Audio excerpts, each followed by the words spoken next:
ٹھنڈے پانی کے 2 گلاس۔ برغد اور رانا صدام حسین کی بیٹیاں تھیں۔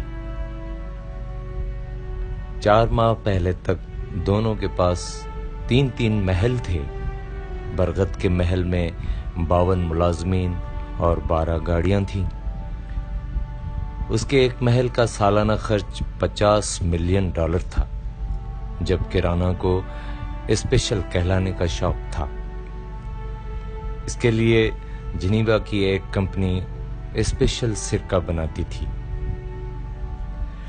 رانا کا اس کمپنی سے معاہدہ تھا، وہ یہ سرکہ کسی دوسرے گاہک کو فروخت نہیں کرے گی۔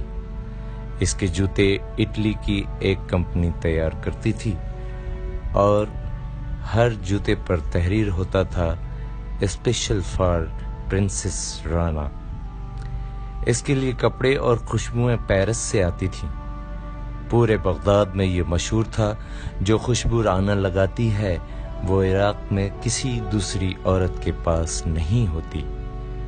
رانا کے لیے صابن تک لندن سے آتا تھا، اور یہ صابن بھی خصوصی طور پر اس کے لیے بنایا جاتا تھا۔ برغد اور رانا دونوں شادی شدہ تھیں۔ دونوں کے 9 بچے تھے۔ یہ بچے بھی ظاہر ہے سونے کے نوالے کھاتے اور ریشم و اطلس پر سوتے ہیں۔ پورا محل سینٹرل ایئر کنڈیشنڈ تھا۔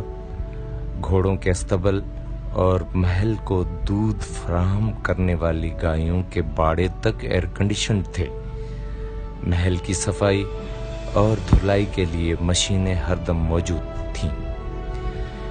یہ دونوں شہزادیاں اور ان کی آل اولاد جدھر سے گزرتی لوگ وہاں حقیقتاً پلکیں بچھا دیتے تھے۔ ان کے بچے ملازمین کے منہ میں لغم ڈال کر ان کی پشت پر سواری کرتے تھے، اور ذرا سی کوتاہی اور غلطی پر انہیں کوڑوں سے ادھیڑ دیتے تھے۔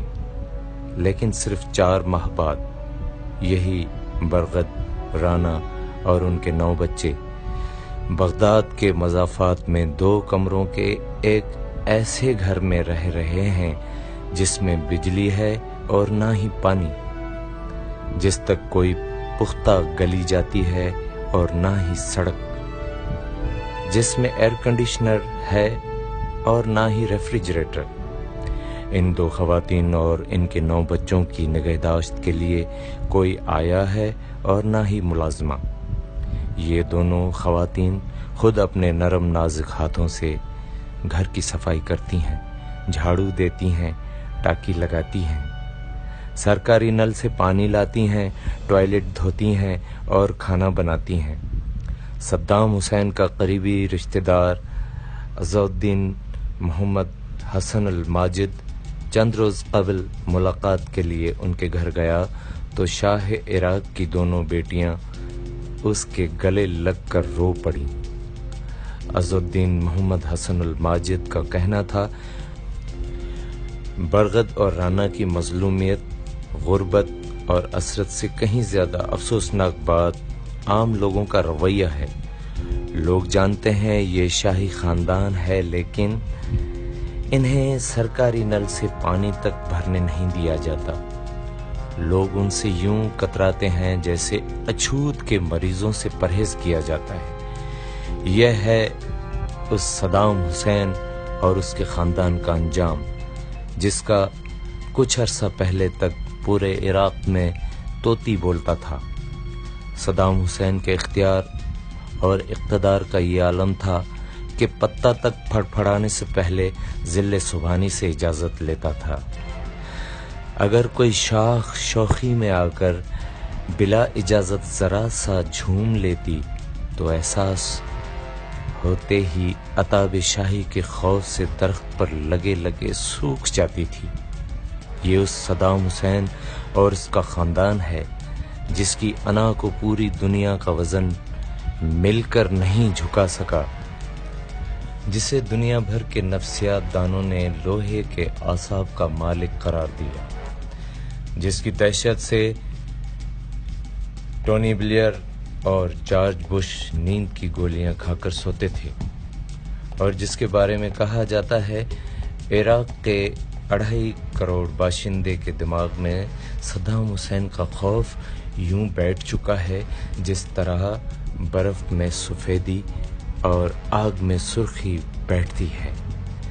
امریکیوں کا کہنا ہے شاید موجودہ عراقیوں کی تیسری نسل اس خوف، اس دہشت سے آزاد ہو سکے۔ آج اس صدام حسین کی شہزادیاں اور اس صدام حسین کے نواسے نواسیاں گلیوں میں رل رہے ہیں اور در در دھکے کھا رہے ہیں۔ اس کی کیا وجہ ہے؟ انسانی دماغ سوال کرتا ہے۔ وجہ بہت سادہ اور عام فہم ہے۔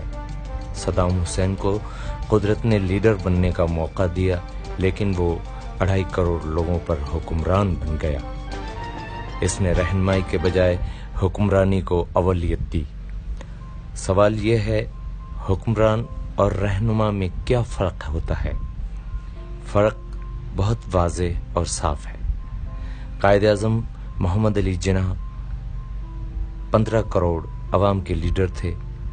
انہوں نے پاکستان بننے سے پہلے اپنی واحد اولاد اپنی بیٹی دینا کو عاق کر دیا۔ وہ مرتے دن تک اپنی بیٹی سے دوبارہ نہیں ملے، لیکن آج بھی جب دینا واڈیا نیو یارک شہر میں نکلتی ہیں تو پاکستانی انہیں دیکھ کر رک جاتے ہیں، گاڑیاں کھڑی کر دیتے ہیں، سگریٹ بجھا دیتے ہیں اور آگے بڑھ کر ان کا ہاتھ چوم لیتے ہیں۔ لیڈروں سے نسبت قوموں اور لوگوں کے لیے تبرک کی حیثیت رکھتی ہے۔ میں نے 20 لوگوں کے پاس ایسے قلم، لیٹر پیڈ، رومال اور نیپکن دیکھے جن کے بارے میں بتایا گیا یہ نیپکن، یہ رومال، یہ کاپی اور یہ قلم قائد نے صرف ایک بار استعمال کیا تھا۔ لوگوں نے ان استعمال شدہ چیزوں کو غلاف میں لپیٹ رکھا ہے۔ رہے حکمران تو اس ملک میں کتنے لوگ ہوں گے جن کو معلوم ہوگا غلام محمد، سکندر مرزا، فیروز خان نون، ایوب خان، یحییٰ خان، جنرل ضیاء اور محمد خان جنیجو کس جگہ دفن ہیں اور ان کی اولاد کس کس دفتر میں ملازمت کر رہی ہے۔ قدرت جب کسی شخص کو اقتدار سونپتی ہے تو اسے دونوں مواقع دیتی ہے، وہ لیڈر بن جائے یا حکمران۔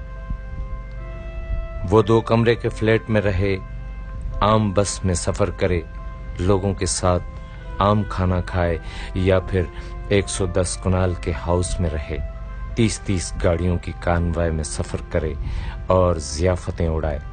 لیکن افسوس، دنیا میں لیڈر بننے والے کم اور صدام حسین کہلانے والے زیادہ لوگ ہیں۔ چنانچہ جب مہلت ختم ہوتی ہے، جب آنکھ کھلتی ہے تو شہزادے سڑکوں پر بھیک مانگ رہے ہوتے ہیں اور شہزادیاں بالٹیاں پکڑ کر سرکاری نل کے سامنے کھڑی ہوتی ہیں۔ وہ اولاد جس کے لیے انسان پوری زندگی آسائشیں جمع کرتا رہتا ہے، وہ 2 کمروں کے مکان میں ملتی ہے، اور اس وقت بجلی کا 1 پنکھا اور ٹھنڈے پانی کے 2 گلاس اس اولاد کی سب سے بڑی خواہش ہوتی ہے۔